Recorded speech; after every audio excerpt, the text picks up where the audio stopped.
ကနာစီတယောက်တဖို့ဆိုတာလွယ်တာမဟုတ်ဘူးဒါရဲ့ကံညာဝရိယအပြင်တိတ်ကံပါရမီအထောက်အပံ့ကဘာမှဖြစ်ခွင့်ရတာမျိုး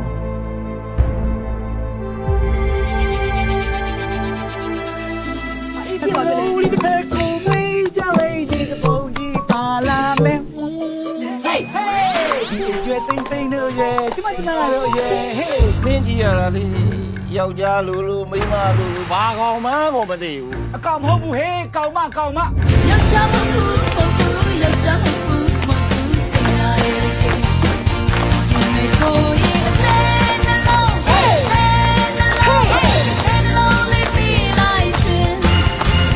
ဒီမှာအသိန်းလေးကတအိမ်လုံးတောင်ဝင်ကိုထမ်းထားရသူပင်ပန်းနေပြီမိတင်သေးညီတော်တော်စကားများတာပဲအေးကျုပ်ပြောထားပြီးပြီလေဖြစ်ချိန်တိုင်ဖြစ်ပါတယ်လို့ဒီဘဝရောက်တာနင်းကြတယ်ဆိုတော့လူတိုင်းရဲ့အမြင်ကနေတာလွန်နင်လုံးမဖြစ်မယ်အသိချောင်းမ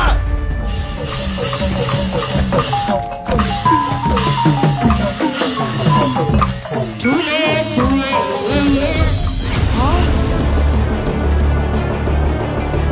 နေ့အစားပြီးတော့ကြောက်ဦးလေးနောက်လာရလာကြီးခမောင်ကြောက်ကိုယ်တိုင်တပ်ပြဖို့ဝင်မလဲဘူးတထဲတော့သူ့ရံကိုကြောက်လို့လုံကြုံမယ်ထင်ပြီးခေါင်းထဲမှာထဲဖွက်ထားပါတယ်ဘယ်ချိန်တော့ချောင်းနေလည်းမသိဘူး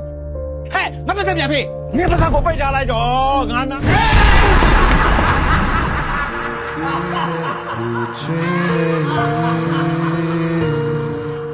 မေအောင်မြတ်တဲ့မလင်းလဲရင်နေကိုရှိတဲ့လောက်ပြန်လဲလဲစေနာရေလုံးကကြောပြကူကလို့ပါရမြေလေ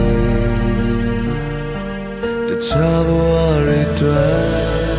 မေစချင်ကိုခုတီမမောဘူးလေပြောထောင်မိနေဘူးလေပဲ